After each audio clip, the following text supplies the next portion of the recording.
अजीज दोस्तों नमस्कार। प्रोग्राम में स्वागत है।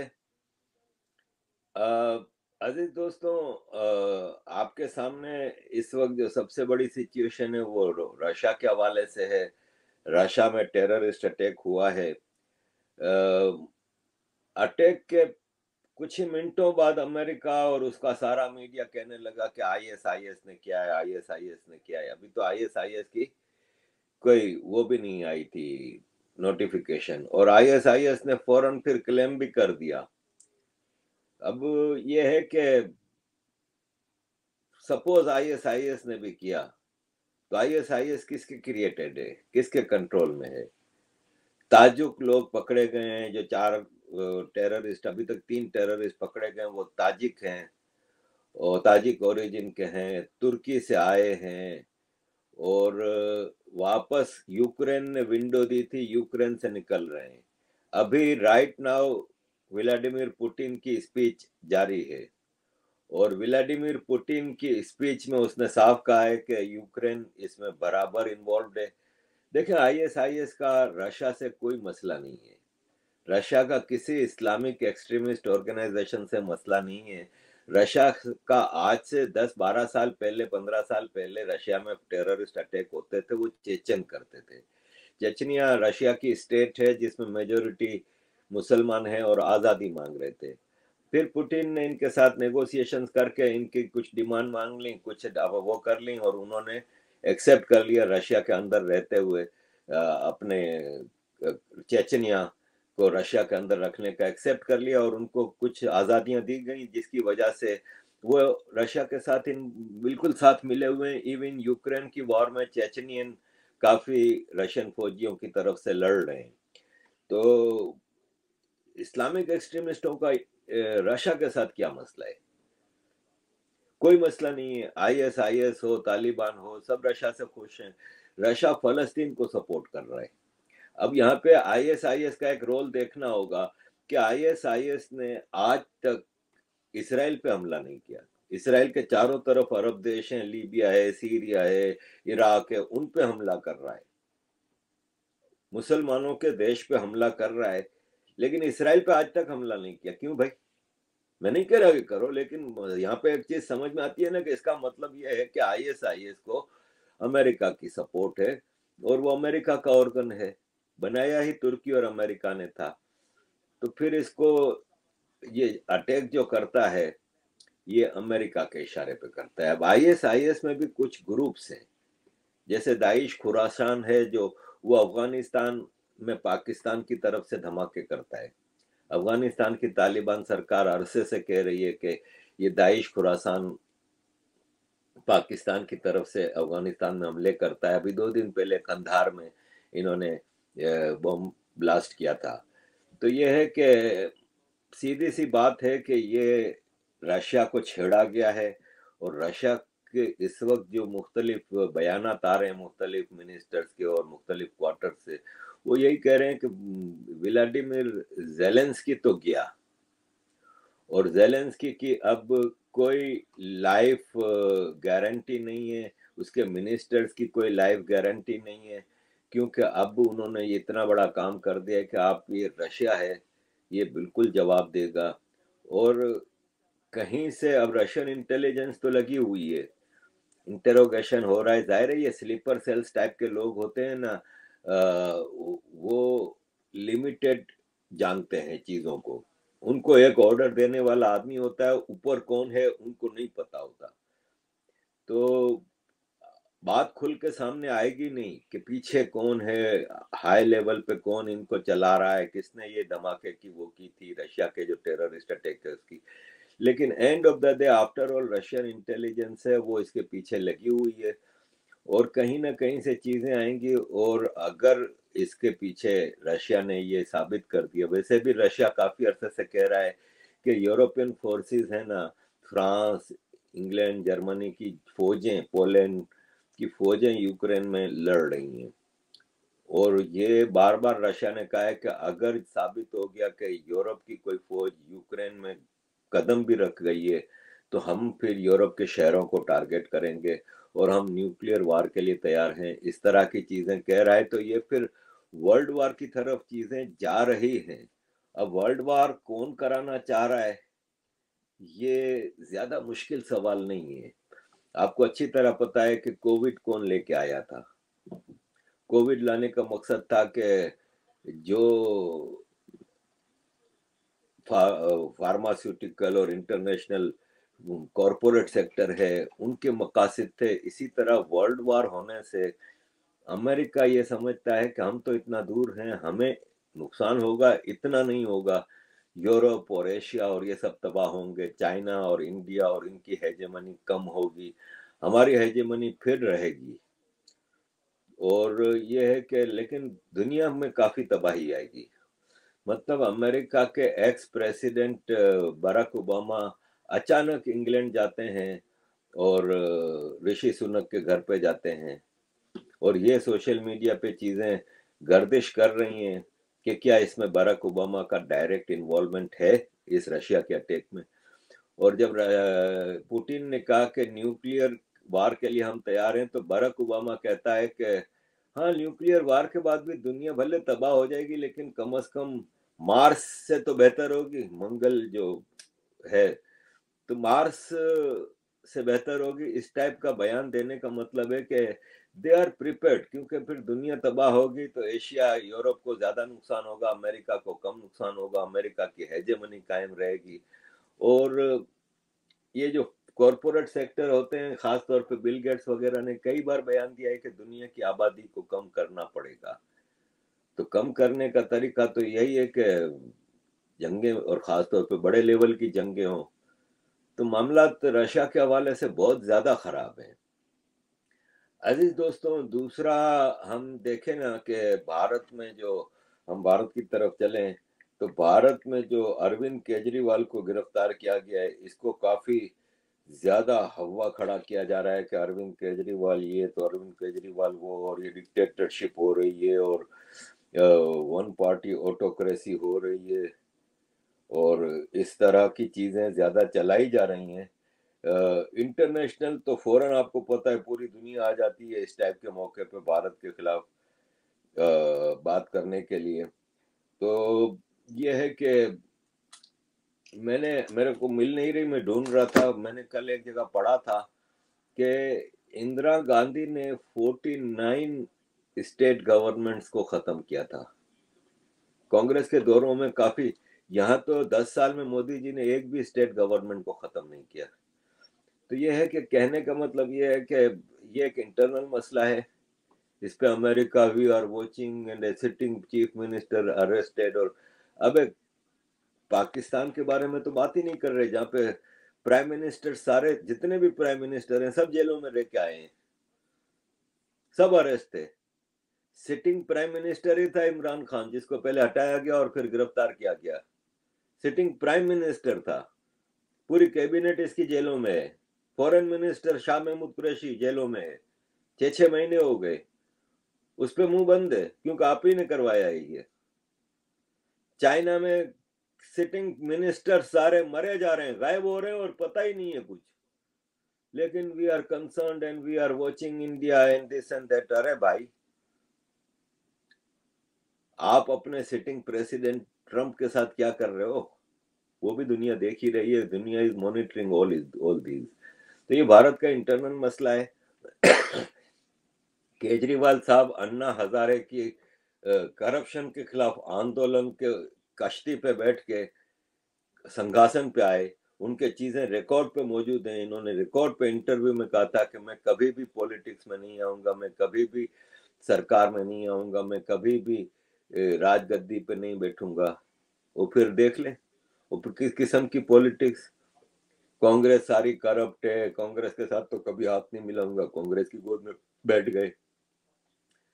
नाम ले लेके इन्होंने अखिलेश यादव और लालू प्रसाद यादव और उनके साथ बैठ रहे हैं इंडी अलायंस में। तो इस तरह की पॉलिटिक्स है इनकी। और भारत में जुडिशरी फ्री है। एक आदमी के ऊपर केस बना है, वो बार बार बुलाया जा रहा है, आप जा ही नहीं रहे हो मिलने के लिए। आप अगर साफ पाक साफ होते तो आप जाते, लेकिन आपको पता था कि आप गंदे हो, आप जाओगे तो गिरफ्तार होगे, क्योंकि आपके खिलाफ उनके पास है सबूत। तो ये है कि इंटरनल मसला है भारत का, लेकिन इसको एक इंटरनेशनल हवा खड़ा किया जा रहा है। हैविंग सेड दैट, अजीज दोस्तों, भारत में इलेक्शन की तैयारियां हैं, और इस इलेक्शन में ना सिर्फ ये है कि भारत के अंदर तो इतना ज्यादा वो नहीं है जितना भारत के बाहर से डोरियां हिलाई जा रही हैं और चीजें की जा रही हैं। तो लेट्स सी के मामला कहाँ तक जाते हैं। अब की बार 400, अब की बार 400, तो उसका ऐसा खौफ बैठा है कि बस ये डिक्टेटर डिक्टेटर का वो कर रहे हैं। तो ये मामलात हैं। पाकिस्तान में आज 23 मार्च मनाया जा रहा है। 23 मार्च की हिस्ट्री ये है कि ये कहा जा रहा है कि ये पाकिस्तान डे है, इसलिए कि 23 मार्च 1940 को रेजोल्यूशन पाकिस्तान पेश किया गया था ऑल इंडिया मुस्लिम लीग के इजलास में। लेकिन मसला ये है कि इजलास तो 22 मार्च को शुरू हुआ था और कभी भी ये मनाया नहीं गया था, लेकिन अचानक इसको अयूब खान के ज़माने में इस टाइप के एक्टिंग करनी पड़ी। मेन इश्यू ये है कि आप रेजोल्यूशन डे कहें, जो भी डे कहें, इस पे अरबों रुपए खर्च करके ये सर्कस जमाने की क्या ज़रूरत है। परेडें कर रहे हैं, एयर जेट की वो कर रहे हैं, क्या साबित करना चाह रहे हैं। अगेन पाकिस्तान की जो बेवकूफ़ और डफर कौम है ना, कौम तो है नहीं, हुजूम है, उनको फौज के साथ जोड़ने के लिए इस तरह के ड्रामे करने हैं। भाई साहब, आप आज इन्होंने नए टैंक की उद्घाटन किए हैं। 23 मार्च की जो परेड हो रही है और एयर वो हो रहे हैं और बग्घी में बैठ के जरदारी साहब आ रहे हैं, और ये सब चीजें दिखाने का मकसद क्या है? दिखाने का मकसद ये है कि हम इतनी बड़ी पावर है, हम तो कुछ भी नहीं हो तुम। एशियन डेवलपमेंट बैंक का डायरेक्टर आज पाकिस्तान आया है। $200 बिलियन, $200 मिलियन की एग्रीमेंट साइन हुए, खुशियां मनाई जा रही हैं। अब टके टके के मोहताज हो, आपको ये सब चीजें दिखाने की जरूरत क्या है? परवेज हुद भाई हैं जो, उन्होंने डॉन अखबार में कल लिखा है कि पाकिस्तान की आवाम के पास खाने को नहीं, आप अरबों रुपए खाली पेरेड पे लगा रहे हो। अगर इतना ही शौक है तो ये अरबों रुपए लगा के जाओ ना, जंग करो ना भारत के साथ, अफगानिस्तान के साथ। अफगानिस्तान इनके घर में घुस के मारेगा इनको, ये आप याद रखिएगा। क्योंकि अगर जंग होती है तो अफगानिस्तान तो एक मतलब तबाह हुआ कंट्री है ना, कहाँ मारेंगे ये? किसी झोपड़े पे, किसी गार पे, किसी गुफा में मारेंगे ना मिसाइल। आपका एक कंट्री है पूरा इंटैक्ट। फिर अफगानिस्तान की इकोनॉमी को इतना मसला नहीं है, क्योंकि ये लोग जंगों के आदी रहे हैं। तो अफगानिस्तान तो 10 साल भी जंग खींच सकता है, आप 10 दिन नहीं लड़ सकते। आपको खाली टीटीपी ने ही इतना हाल खराब किया है, तो आगे आप सोचो क्या करते हैं। लेकिन ये है कि अमेरिका है बीच में, अफगानिस्तान में भी अमेरिका का काफी हद तक है चीजें। पाकिस्तान तो है ही अमेरिका के कंट्रोल में। तो लेट्स सी कि पाकिस्तान के हवाले से चीजें कहाँ जाती हैं, क्या होती हैं। अजीज दोस्तों, मेरा ख्याल है कि क्वेश्चन आंसर की तरफ जाया जाए। सुरेश शर्मा जी, नमस्कार। Aribak, can Pakistan survive in present scenario when half of the population of Pakistan is not agree with Pakistani establishment, that is army? जी देखें, पाकिस्तान सरवाइव तो नहीं कर सकता इन ब्रॉडर स्पेक्ट्रम। पाकिस्तान के जो हालात हैं, पाकिस्तान की जो सिचुएशन है, खासतौर पे इकोनॉमिक सिचुएशन, इसमें नजर नहीं आता कि पाकिस्तान के पास सरवाइव करने के लिए कुछ है। कितना करता है ये तो अमेरिका के ऊपर है। देखें, हम पाकिस्तान में अभी जो इलेक्शन हुए हैं, इसके बाद जो सरकार बनी है, आपके अमेरिकन एम्बेसडर है डेविड ब्लूम पाकिस्तान में। पहले वो मिला आसिम मुनीर से, फिर वो मिला नदीम अंजुम से, आईएसआई डीजी। फिर ये मिलने गया शहबाज शरीफ से, फिर ये मिलने गया जरदारी प्रेसिडेंट से, फिर ये मिलने गया इसहाक डार फॉरेन मिनिस्टर से, फिर ये मिलने गया फाइनेंस मिनिस्टर औरंगजेब से। ये आप मुझे बताएं कि क्या ऐसी, और इसका असिस्टेंट है जो लाहौर में जो अमेरिकन कौंसल जनरल है, वो मरियम नवाज से चीफ मिनिस्टर पंजाब से मिलने गया। एक अमेरिकन एम्बेसडर सबसे अलग अलग मिलने जा रहा है। किसी ने एक दो एम्बेसडर सऊदी अरब वगैरह के मिलने के लिए गए।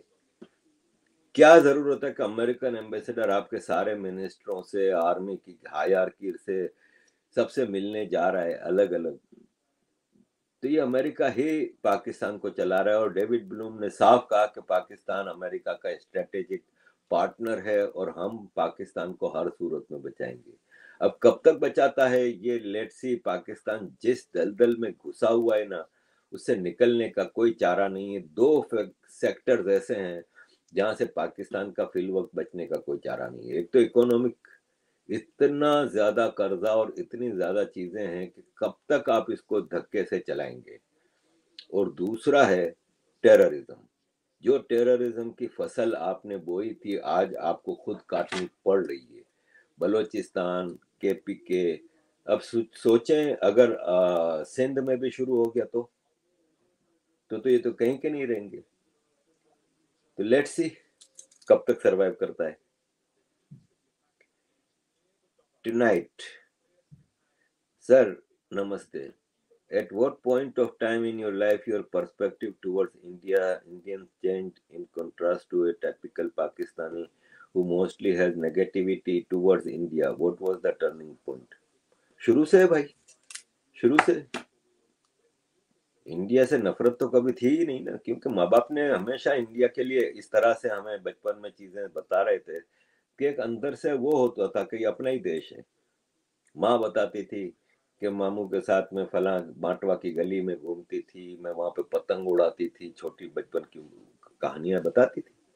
हमारे सामने एक हिंदू वकील साहब रहते थे, दिवाली की बर्फियां लेके आते थे, इस तरह की कहानियां सुनाती थी।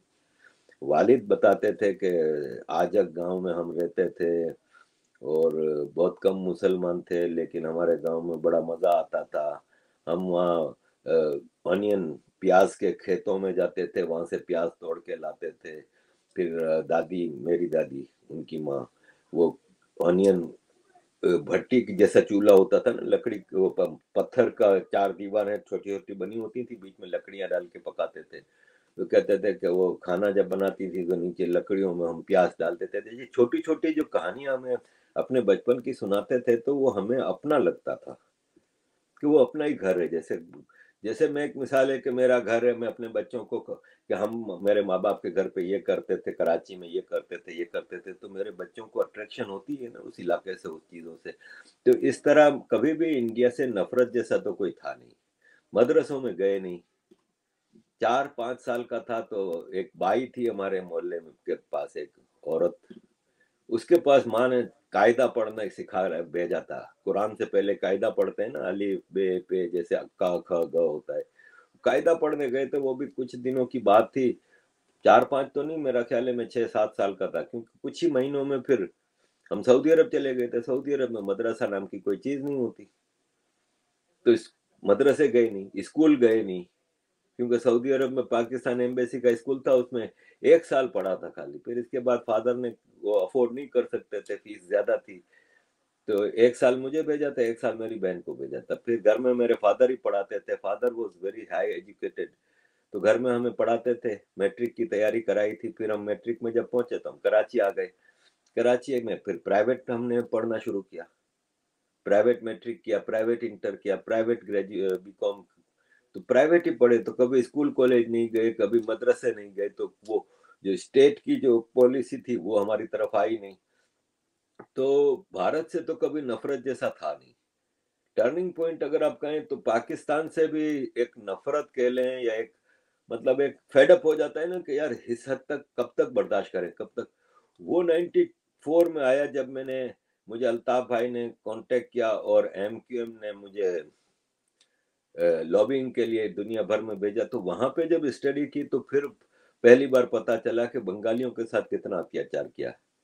फिर डेमोक्रेसी का टूटना, फिर पूरा स्टडी किया पाकिस्तान का केस, तो पता चला कि यार ये तो बिल्कुल ही कोई गधा देश है, और इसको तो कोई ना कोई चला रहा है, और ये तो आर्मी है पीछे जो कि सब चीजें करवा रही है। फिर सिंधियों को मारा था जब भुट्टो को फांसी दी थी, एयर गनशिप से बम्बार्डमेंट की थी, बलोचों का जेनोसाइड, पख्तूनों को भुट्टो ने पूरी लीडरशिप को, बाचा खान और उसके बेटों को सबको जेलों में डाल दिया था। सिंध के शाही जीएम सैयद को जेलों में डाला हुआ था। ये सब चीजें स्टडी की। तो पाकिस्तान से नफरत का टर्निंग पॉइंट आप कह सकते हैं 94 था, जब मैंने इंटरनेशनल लेवल पे लॉबिंग शुरू की, पाकिस्तान को एक्सपोज करना शुरू किया। लेकिन इंडिया से कभी भी नहीं रही, इंडिया हमेशा अपना लगा। और फिर यूं यूं स्टडी की, बाहर निकल के तू ये महसूस हुआ कि इंडिया मजलूम है, इंडिया के ऊपर जुल्म होता रहा है हिस्टोरिकली भी, जब मुस्लिम इन्वेजन और फिर क्रिश्चियन इन्वेजन। लेकिन 47 के बाद भी पाकिस्तान ने जो टेररिज्म की जो फसल उगाई थी, फिर कश्मीरियों से मुलाकात होती थी जब जिनीवा में, तो कश्मीर के हालात पता चलते थे। ये सारी चीजें देख के फिर पाकिस्तान के मामला से तो नफरत ही रही, इंडिया से हमेशा मोहब्बत बड़ी है। 7. ISIS claimed Moscow attack. Why did they target Russia? Attacking Europe is much easier. Why not target London?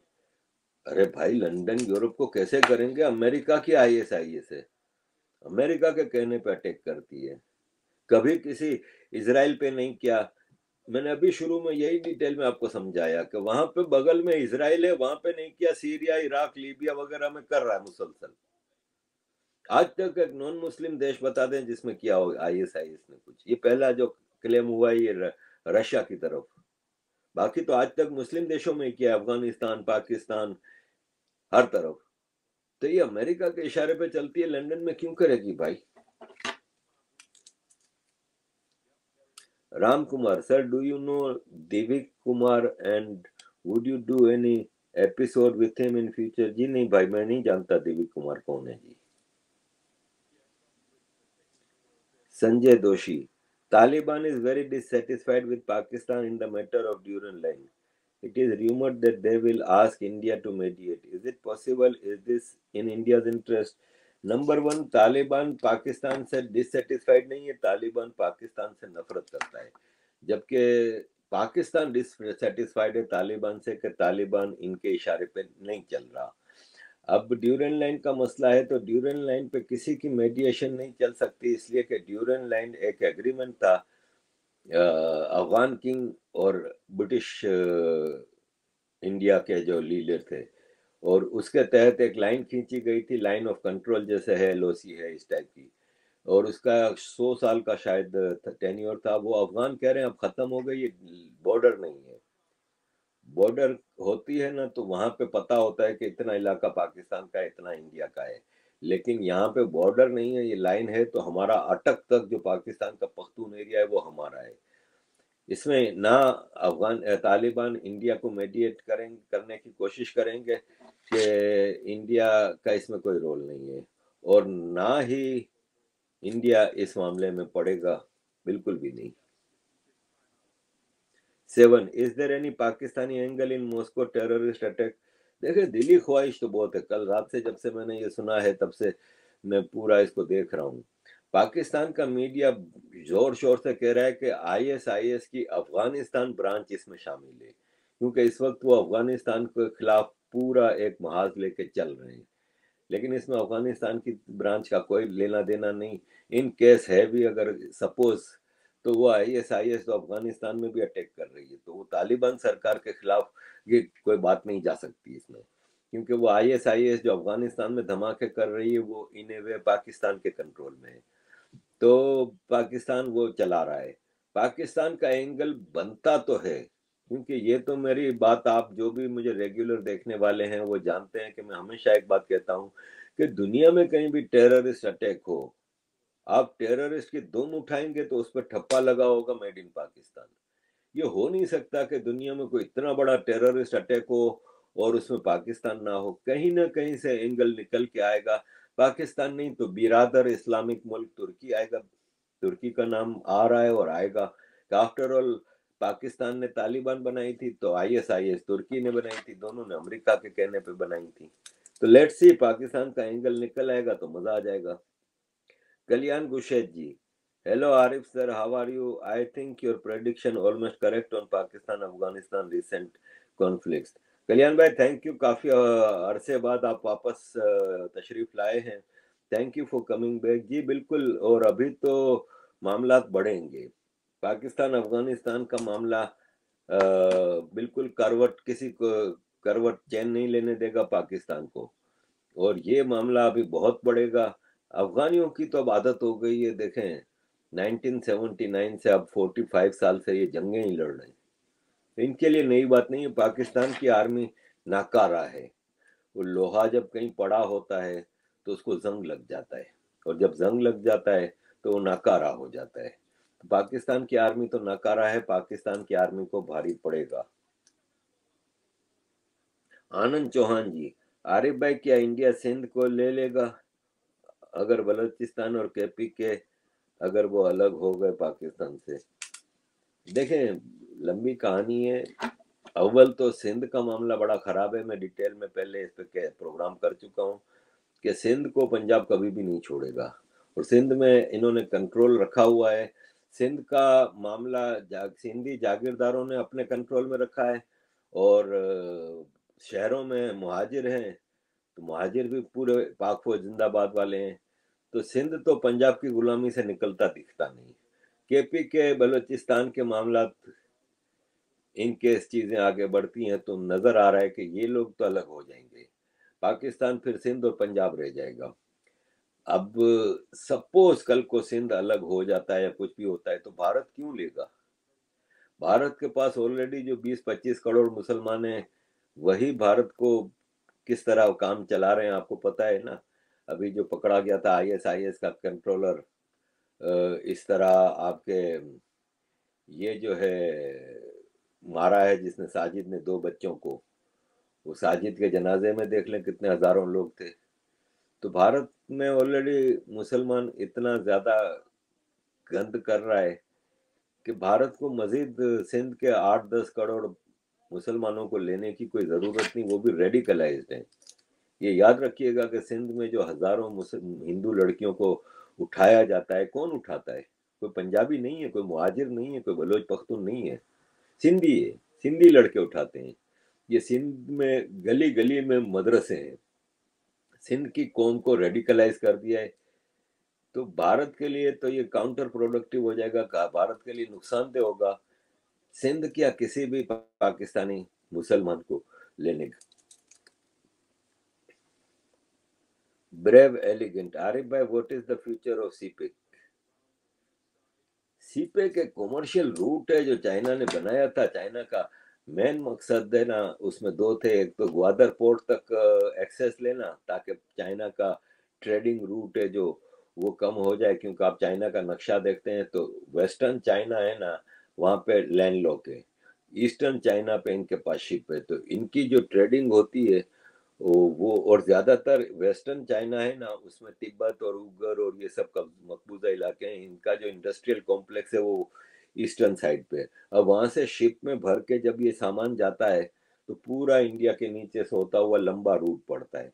इनको ग्वादर चाहिए था कि वो बाय रोड वहां से ट्रेन चला दें, ट्रेन में कंटेनर रख रख के ग्वादर तक आए, और ग्वादर से बिल्कुल चाइना की जो एक्सपोर्ट है अफ्रीका, मिडल ईस्ट, यूरोप, वो वहां से शॉर्ट रूट के जरिए चली जाएगी। तो मैं समझता हूँ कि सीपेक एक ट्रेडिंग रूट था जो चाइना ने अपना मकसद हासिल कर लिया, चाइना को वो विंडो मिल गई है। अब सीपेक का फ्यूचर पाकिस्तान के फ्यूचर से काफी हद तक रिलेटेड है। लेट्स सी पाकिस्तान का फ्यूचर क्या है।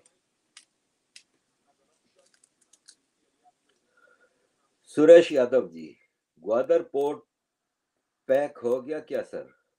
आज दुनिया के कई ग्रुप्स में डिवाइड हो गए और इंडिया सब ग्रुप्स में है, सबके साथ है। सुरेश भाई, आपका सवाल समझ नहीं आया। ग्वादर पोर्ट पैक हो गया, ये समझ में नहीं आया। दूसरा जो इंडिया सब ग्रुप में, ये कमेंट है बिल्कुल। इंडिया के ताल्लुकात सबके साथ ही अच्छे हैं और सबको इंडिया की ज़रूरत है। इंडिया आफ्टर ऑल एक डेमोक्रेसी है, एक एजुकेटेड लिबरल पॉपुलर पब्लिक है, जिन्होंने कभी किसी के ऊपर अत्याचार नहीं किया, किसी पे इम्पोज नहीं की चीजें। तो इंडिया से सबके ही ताल्लुकात अच्छे हैं। कल्याण भाई, Germany intervened in the internal affairs of Bharat. Why they take interest of our matter?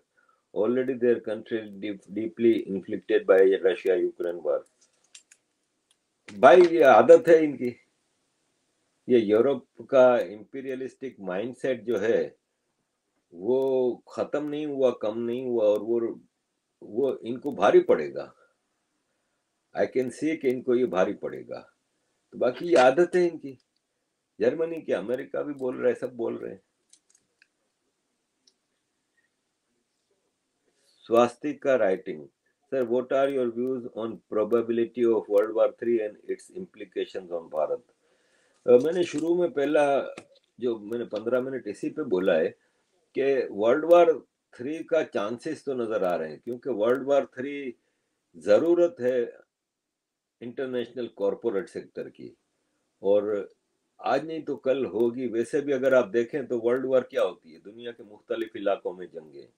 तो इस वक्त मिडिल ईस्ट में मामला चल रहे हैं, एक तरफ यमन में चल रहा है, एक तरफ लेबनान, इसराइल, पैलेस्टाइन, इन सब में चल रहा है। सीरिया में सिविल वॉर चल रही है। लीबिया, इराक में अमेरिका ने कंपैरेटिवली कंट्रोल हासिल कर लिए, लेकिन अंदर खाने वहां पे एक नफरत तो है। फिर यूक्रेन रशिया वार चल रही है, फिर अफगानिस्तान पाकिस्तान का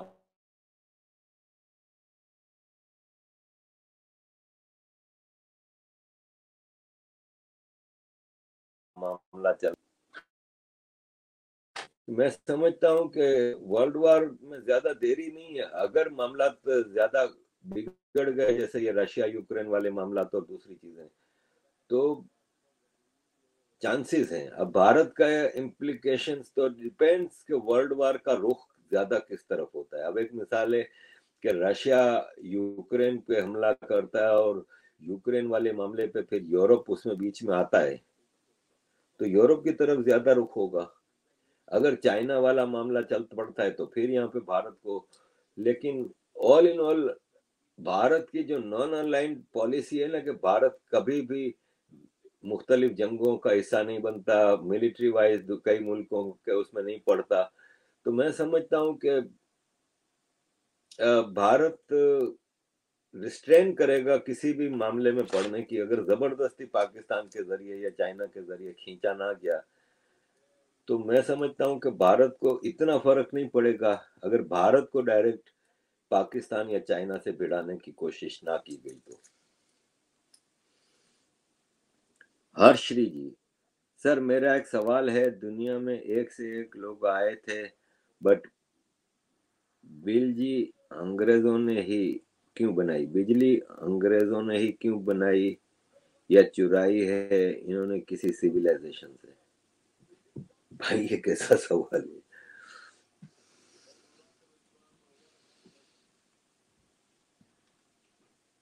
कल्याण भाई, sir in recent PSL organiser faced 4 times loss where viewership just down heavily. PCB will also bankrupt in future. Already PCB also inflicted by political appointed, that is Mohsin Naqvi. PCB में हमेशा ही political appointed होते हैं। मैं अभी पिछले दिनों cricket, आपको पता है मेरा भी पैशन है, तो मैं इसके बारे में सोचता रहता हूँ। तो मुझे याद आया, मैं जियाउल हक के ज़माने के बारे में कहीं स्टडी कर रहा था, तो उसमें क्रिकेट के बारे में कुछ चीज़ें सामने आई, तो मुझे याद आया कि तब भी आर्मी के जनरल्स पीसीबी के चीफ होते थे, और इसके बाद भी मुख्तलिफ टाइम्स में पॉलिटिकली अपॉइंटेड रहा है। पीसीबी में कब इलेक्शन हुए, रमीज राजा आया, ये अभी मोहसिन नकवी से पहले भी जो 2-3 अपॉइंटमेंट आए हैं, ये सारे वो थे। ये शहरियार खान, पाकिस्तान का फॉरेन सेक्रेटरी, अभी मरा है। जहाँ तक मुझे याद पड़ता है, शहरियार खान सैफ अली खान जो इंडिया का बॉलीवुड का एक्टर है, सैफ अली खान का मामू है। ये भोपाल की रियासत के नवाब होते थे, और ये फिर पाकिस्तान माइग्रेट कर गए थे, और ये पाकिस्तान का फॉरेन सेक्रेटरी भी रहा है। तो शहरियार खान आज मरा है, ये भी पीसीबी का चेयरमैन रहा है। तो पीसीबी के चेयरमैन पॉलिटिकल अपॉइंटेड ही होते हैं। और पीएसएल की जो आपने बात की, तो मैं आज कहीं आंकड़ा मुझे सही से याद नहीं कि पूरे पीएसएल के जो ब्रॉडकास्टिंग राइट्स थे ना, वो 130 मिलियन या ऐसा ही कुछ था।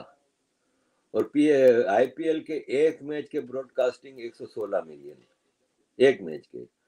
तो कहाँ आईपीएल, कहाँ वो। अभी विमेंस आईपीएल हुई थी, जो विमेंस प्रीमियर लीग हुई थी, उसमें विनर टीम को 4 करोड़ मिले थे शायद।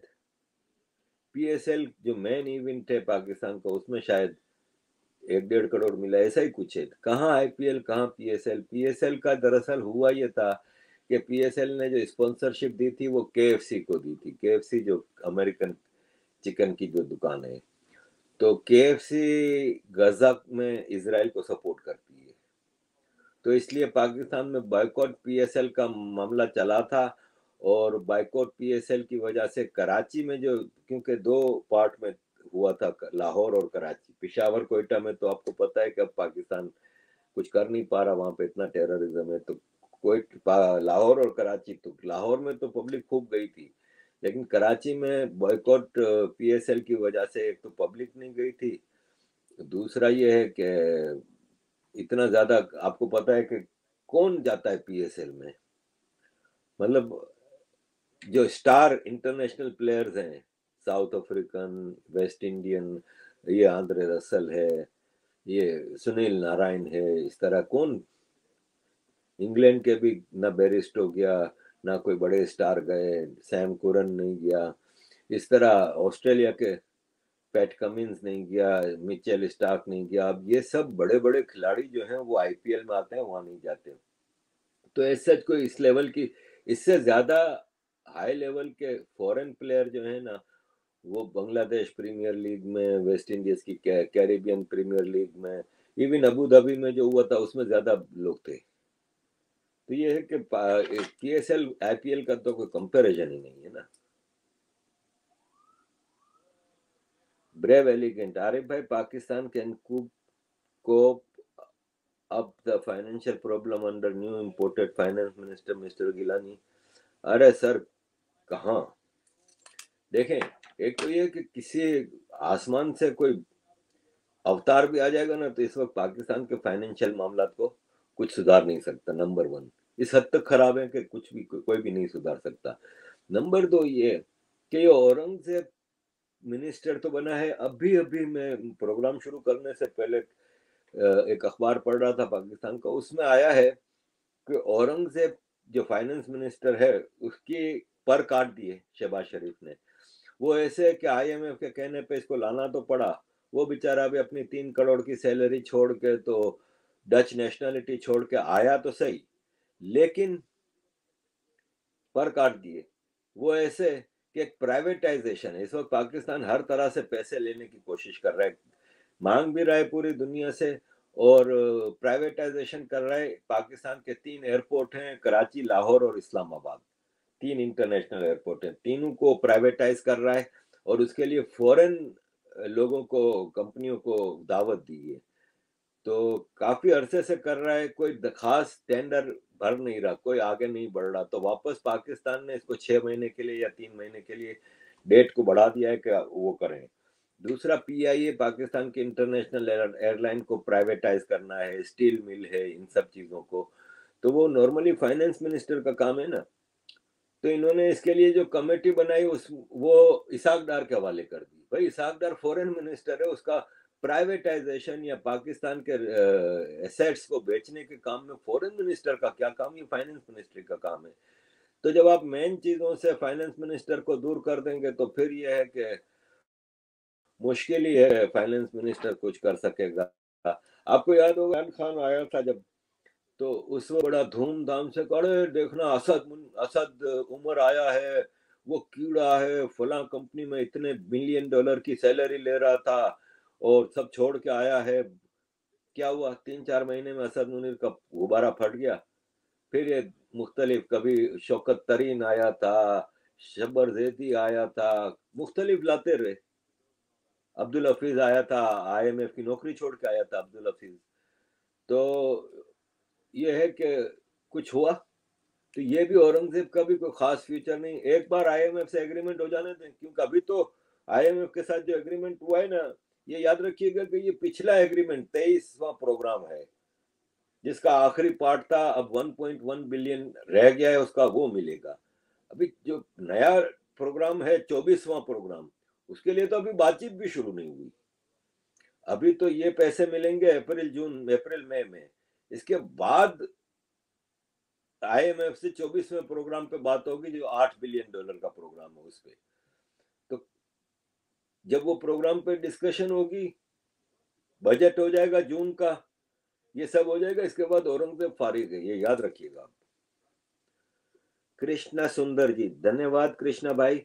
Ukraine built escape window at border for jihadi. जी जी बिल्कुल, रशिया ने कहा है कि यूक्रेन ने उनको भगाने के लिए बॉर्डर पे विंडो खोली थी, और रशिया ने वहां से पकड़े भी हैं, जंगल में 1 या 2 को जंगल से पकड़ा है जो यूक्रेन की तरफ जा रहे थे। यूक्रेन तो गया, ठाकुर तो गियो, वो था ना मशहूर डायलॉग करण अर्जुन का। इसी तरह यूक्रेन तो गियो, यूक्रेन जेलेंस्की अब भागेगा अमेरिका की तरफ, आप देखिएगा, ये ऐसा भागेगा, और शायद अमेरिका भी इसको पनाह ना दे, मरने दे। अमेरिका की आदत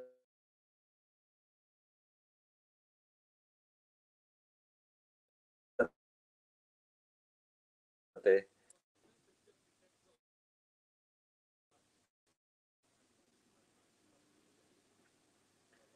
Pakistan launches bid for non-permanent seat on UN Security Council for 2025-2026। भाई देखें, यूएन नॉन परमानेंट सीट है ना, वो 10 है, 15 टोटल होती हैं, 5 तो परमानेंट होते हैं, Russia, China, America, England, France. 10 हैं, 2 साल के लिए इलेक्ट होती हैं। उनकी हैसियत क्या है? ठीक है ना, उनकी हैसियत क्या है? वोटिंग होती है, उसमें इनका वोट होता है ना काउंट। इन 5 परमानेंट मेंबर्स को अगर इसमें से कोई वोटिंग में कोई मजा नहीं आया तो वोट वीटो कर देते हैं, स्पीचेस कर सकते हैं, ये कर सकते हैं, वो कर सकते हैं। और आई डोंट नो पाकिस्तान, अभी तो मेरा ख्याल है 200 मुल्क हैं दुनिया में, और खास तौर पे एशियन, इसमें शायद रीजनल होता है, तो एशिया में तो कितने मुल्क हैं। अब अगर एशियन सीट के लिए पाकिस्तान कंटेस्ट करता है तो मेरा ख्याल है अभी पाकिस्तान, ये 4 6 8 साल पहले तक तो था, एक बार जीता था, तो अभी पाकिस्तान की बारी आएगी कि नहीं, let's see. I don't think so कि पाकिस्तान, हाँ ये है कि पाकिस्तान का OIC और ये सब ड्रामा बहुत चलता है, तो लेट्स सी। फिर अमेरिका और यूरोप का पिट्ठू है तो उसको ये लोग ला सकते हैं। रिजा, ISIS Khorasan Iran branch claims responsibility of terror attack on Russia. अरे भाई, ISIS दाइश खुरासान जो है ना, वो ईरान बेस्ड नहीं है, वो पाकिस्तान की है। अफगानिस्तान में, ईरान में ये लोग धमाके कराते हैं, वोटेवर।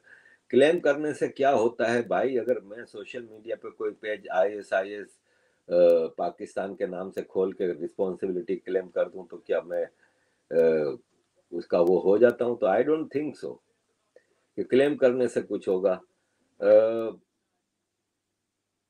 यूक्रेन है, पीछे अमेरिका है, बॉटम लाइन ये है। आखिरी सवाल ले लेते हैं अजीज दोस्तों। प्रमोद हरित जी, in J&K, daughters of Shabir Shah came in the mainstream of India. She declares herself to restrain from separation demand of Kashmir. Any comments on this, sir? जी, शबीर शाह और एक और भी है कोई, उसने भी कहा है। तो देखें, कश्मीर में भारत जिस हिसाब से डेवलप कर रहा है चीजों को, प्रोस्पेरिटी आ रही है, बिजनेस बढ़ रहा है, टूरिज्म बढ़ रहा है, इंडस्ट्रियल प्रिजर्वेशन हो रही है, इंफ्रास्ट्रक्चरल डेवलपमेंट हो रही है, कल्चरल इवेंट हो रहे हैं, इंटरनेशनल इवेंट हो रहे हैं, तो कश्मीरी भी तो देख रहा है ना।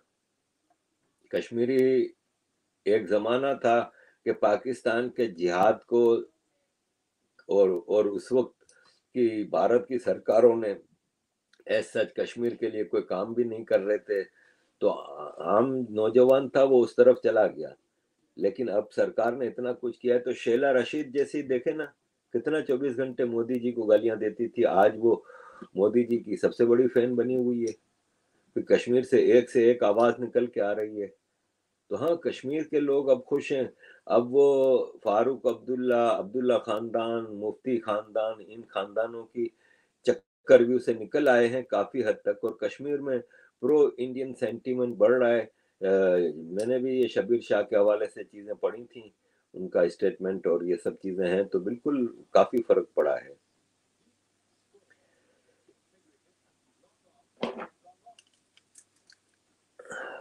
कट्टर हिंदू सनातनी सर, रशिया इस्लामिक जिहादी पर आप क्या कहेंगे?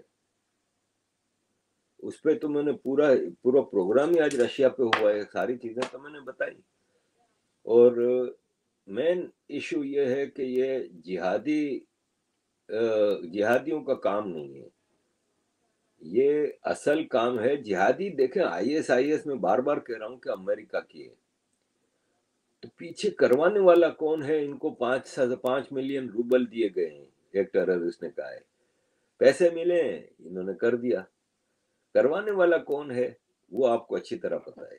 बाकी आप आईएस किसी भी जिहादी का नाम देते हैं, जिहादी मोरलेस देखें, वापस पीछे चले जाएं आप। यंग लोग होंगे ना, उनको इतना नहीं पता, लेकिन 70s में आप बता दें कि कौन जिहादी था। सिवाय फलस्तीन के दुनिया में कोई इस्लामिक एक्सट्रीमिज्म का काम नहीं होता था, और फलस्तीन का भी मोर और लेस अरब था, अपने इलाके के लिए लड़ते थे ये, उसका कहीं इस्लाम से कोई ताल्लुक नहीं था। ठीक है ना? कौन सी इस्लामिक एक्सट्रीमिस्ट ऑर्गेनाइजेशन थी 70s में? ये तो अफगान वार के बाद अमेरिका ने सारी क्रिएट की ना। और फिर उससे मौका मिला तो पाकिस्तान को जब ये ठेका मिला, एक मिसाल है कि एक आइसक्रीम बनाने की ठेका मिलता है किसी को, तो वो आइसक्रीम बनाने का वो ठेका तो पूरा करता है, साथ में छोटी छोटी अपनी भी सप्लाई शुरू कर देता है। जो मेन जिसने ठेका दिया होता है उसको तो आइसक्रीम बेचता है, साथ में छोटी छोटी अपनी भी सप्लाई शुरू कर देता है। ऐसा ही पाकिस्तान ने फिर छोटी छोटी अपनी लश्कर तैयबा, लश्कर जंगवी, जैश ए मोहम्मद, 70s में तो ये सब नहीं थी ना। ये तो अमेरिका की क्रिएशन है। दुनिया में इस्लामिक एक्सट्रीमिज्म अमेरिका लाया है। 70s में हम बचपन और अर्लियर जवानी थी हमारी, कराची में कोई बुर्का नहीं पहनता था। हमारी नानी, बाटवा इंडिया में शादी हुई थी, बच्चे ज्यादातर मेरी माँ वगैरह उधर पैदा हुए थे। हमारी नानी एक टोपी बुर्का पहनती थी, जैसे अफगानी औरतें पहनती है ना, काले कलर का। तो उसका भी ऊपर मुंह उठा होता था, मुंह खुला होता था, खाली कंधे तक होता था वो। मेरी 6 मौसियां हैं, खालाएं हैं। मेरी माँ की 6 बहनें हैं, टोटल 7 बहनें थी ये। कोई बुर्का नहीं पहनती थी, कोई फुफी बुर्का नहीं पहनती थी, कोई मुमानी नहीं पहनती थी, कोई चाची नहीं पहनती थी। अब अगर आज इनके बच्चों में देखें, मेरे कजन्स में, तो आधे से ज्यादा बुर्का पहनती हैं, आधे से ज्यादा। हमारे खानदान में सिवाय मेरे नाना के किसी की दाढ़ी नहीं थी, मेरे दादा और नाना के। वो एक ट्रेडिशन थी। इंडिया में भी बड़ी उम्र में ज्यादातर दाढ़ियां रख लेते थे, उसका कोई रिलीजियस ताल्लुक नहीं था। आज मेरे कजन्स में आधे से ज्यादा दाढ़ियां हैं। हमारे खानदान में एक भी हाफिज कुरान नहीं था। आज हमारे खानदान में कोई 25 एक हाफिज कुरान है। मेरी अपनी बहन के 2 बेटे हाफिज कुरान, मेरा अपने भाई के एक बेटा और एक बेटी, एक बेटा हो चुका है हाफिज कुरान मेरे सगे भाई की, और बेटी आखिरी खबर आने तक कर रही थी यार। मेरे भाई की बीवी हाफिज कुरान। ये सब तो अमेरिका के इशारे पे जियाउल हक और फिर कंटिन्यूएशन ऑफ पॉलिसी तो इस्लामिक एक्सट्रीमिज्म लाया है। ये अमेरिका का फैलाया हुआ वो गंध है। पार्था जी, धन्यवाद भाई। की आयो आरिफ काका, China deporting gangster Pujari to Mumbai. When will Malia and Nirav Modi be extradited in this stalling FTA with Bharat? भाई आप यहाँ पे लंदन में खाली भारत नहीं, पूरी दुनिया के गरीब देश के लिए, या वो जो वेस्ट के साथ नहीं है, अफ्रीका एशिया के जितने भी मुल्क के करप्ट लोग हैं ना, आपको मेजोरिटी लंदन में मिलेंगे। ये क्यों वापस करेंगे? मालिया हो, नीरव मोदी हो, दूसरे हो, पाकिस्तान के करप्ट हो, अफ्रीका के करप्ट हो, अमेरिका और यूरोप इनके लिए जगह है ना। ये क्यों वापस करेंगे जब मिलियंस ऑफ डॉलर लेके करप्शन का इधर आते हैं, इधर प्रॉपर्टियां खरीदते हैं, इधर इन्वेस्टमेंट करते हैं, क्यों लेके वापस भेजेंगे? नहीं भेजेंगे ना। देखें, शाह ईरान था, millions of dollar, billions of dollar का मालिक था। बेचारा जब भागा तो इसकी अमेरिका और फ्रांस में इन्वेस्टमेंट थी। अमेरिका ने इसके सारे अकाउंट फ्रीज कर दिए। इसका खानदान फ्रांस में रह रहा है। मार्कोस था, फिलीपीन का डिक्टेटर। उसके tens of billions of dollar थे, अमेरिका में सब थे। वो भी भागा। क्या हुआ? अमेरिका इन लोगों को आने तक नहीं दे रहा था, इनका पैसा फ्रीज कर लिया था। ऐसे अफ्रीका के कितने हैं सारे करप्ट लीडर, उन सबका पैसा दबा के बैठा है यूरोप, अमेरिका, इंग्लैंड। तो ये लोग वापस क्यों देंगे? चाइना दे रहा है, चाइना क्या कर रहा है, ये अभी मैंने ये स्टोरी अभी पढ़ी नहीं है, तो आई कैन नॉट। मैं इलेक्टोरल बॉन्ड पे खबरें तो बहुत आती है मेरे पास, लेकिन मैं उसको पढ़ता ही नहीं, मुझे इंटरेस्ट ही नहीं है इससे। क्योंकि बॉटम लाइन इसकी मुझे ये समझ में आई है इलेक्टोरल बॉन्ड की, कि पहले पैसा आता था कैश, इलेक्शन पॉलिटिकल पार्टीज के लिए कैश पैसा आता था, पता ही नहीं चलता था। काला पैसा आता था, ब्लैक मनी आती थी, सब कुछ था। अब इलेक्टोरल बॉन्ड मोदी जी ने जो इंट्रोड्यूस कराया है, तो आपको पता तो चल रहा है किस पार्टी को कौन कितना पैसा दे रहा है। पहले कभी क्यों नहीं पता चला था? तो इससे इनकी नीयत साफ पता चलती है ना, कि ये ब्लैक मनी को इंट्रोड्यूस नहीं कराना चाहते थे। अब ये बीजेपी को इतना ज्यादा मिला, तो बीजेपी को इतना ज्यादा मिला तो टीएमसी को इतना ज्यादा क्यों मिला, जो कि एक स्टेट की पार्टी। फिर अगर बीजेपी के पास 50% से ज्यादा सीटें हैं, तो टोटल इलेक्टोरल बॉन्ड का 50% तो बीजेपी को नहीं मिला ना। तो ये सब चीजें देख के मैंने कहा कि ये एक फजूल का इशू है जो ओपोजिशन क्रिएट कर रही है, इस पे अपना दिमाग, अपनी एनर्जी लगाने की कोई जरूरत नहीं। तो ये है इलेक्टोरल बॉन्ड के हवाले से। तो अजीज दोस्तों, ये है सारी सिचुएशन। आज का सेशन यहीं समाप्त करते हैं। अगेन आई विल से कि प्लीज जरा प्रमोट कीजिए हमारी वीडियोस को। थोड़ा व्यूअरशिप डाउन हो जाता है। मेजर गौरव आर्या जी का इंटरव्यू अच्छा गया, साजिद तारड़ का अच्छा गया, और इस तरह कुछ चीजें, कुछ वीडियोस जा रही हैं, लेकिन अदरवाइज आजकल जरा थोड़ा डाउन पे है। तो प्रमोट कीजिए प्लीज हमारी वीडियोस को अपने सर्कल में। And thank you very much अजीज दोस्तों for all your support. Kindly keep supporting.